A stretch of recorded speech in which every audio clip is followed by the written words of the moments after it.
السلام عليكم.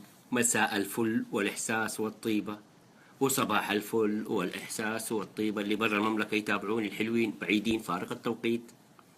انتهينا من الدوام على عجالة. الموضوع قلت لكم أنا راح أكلمكم يا اليوم من العمل أو من البيت، فقلت خليني أقول لكم كده 5 دقايق، مو 5 أقل. نتكلم كده على عجالة. حلوين بس ركزوا، وحشين لا، وأنا كلكم يلا ركزوا. نقول بسم الله، توكلت على الله، متوكل على الله فهو حسبه. الأيام القادمة إحنا داخلين على أيام برد وشتاء، وهذه الفترة مصاحبة لها زكام وكحة وانشاء والتهاب. نصيحة على السريع: زيت السمسم والعسل أو حلاوة طحينية والعسل، أثبتت الدراسات إنها مش طبيعية عشان الأمراض أو الأعراض المصاحبة لنزلات البرد أو الأجواء الباردة، زي التهاب شعب الهوائية، الكحة، المدري إيش كذا. أوكي، ونخش الآن في الموضوع الثقيل والمهم، وهو أنتوا عارفين كثير من الناس يعني بيستخدموا أشياء ويتوقعوا إنها تكون طبيعية، وهي في الأخير تسوي بمصايب. الفيديو اللي أنا هنزل لكم هو جدا مهم وخطير جدا والله، خصوصا اللي عنده أطفال ويصابوا بنزلات البرد والكحة والأشياء دي. فيحطوا يقول لك يجيبوا دواء الكحة ودواء السعال، وبعض الأحيان الأطفال يرفضوا يستطعموه وما يقدروا ياخذوه، فيخلطوا لهم هو مع أشياء يعتقدون أنها مفيدة. الحليب، خلط أعيد وركزوا، خلط دواء السعال مع الحليب مصيبة كبيرة، ويتحول إلى حاجة سامة. نعم، ممكن يؤدي إلى الوفاة والعياذ بالله. طيب أقول لكم، أنا ما بدي أتكلم كثير، شوفوا الفيديو الجاي ده وفتحوا عيونكم. أم قتلت أولادها ال4 دون قصد.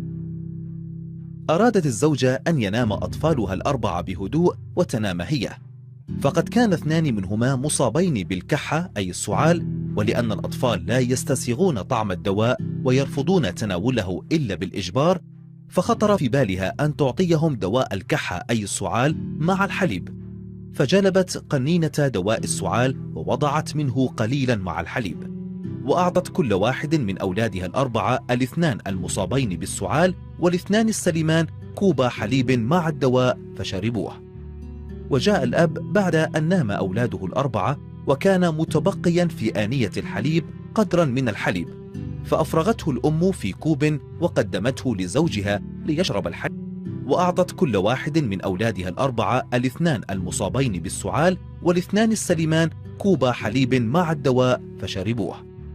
وجاء الأب بعد أن نام أولاده ال4 وكان متبقيا في آنية الحليب قدرا من الحليب، فأفرغته الأم في كوب وقدمته لزوجها ليشرب الحليب، لأنها اعتبرت أن دواء الكحة مع الحليب له فائدة، فشرب الأب ربع الكوب وترك الباقي لأنه لم يكن راغبا بالكوب بكامله.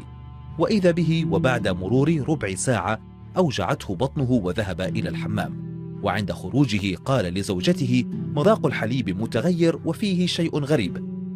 فقالت له الأم أنها خلطت معه دواء السعال، وسأل زوجته حالا: هل شربوا الأطفال من الحليب؟ فأجابت: نعم، وذهب مسرعا إلى أطفاله ال4 وحاول إيقاظهم واستنجد بالإسعاف، ولكن كانت نومتهم هي الأخيرة ليس بعد استيقاظ، رحمهم الله جميعا.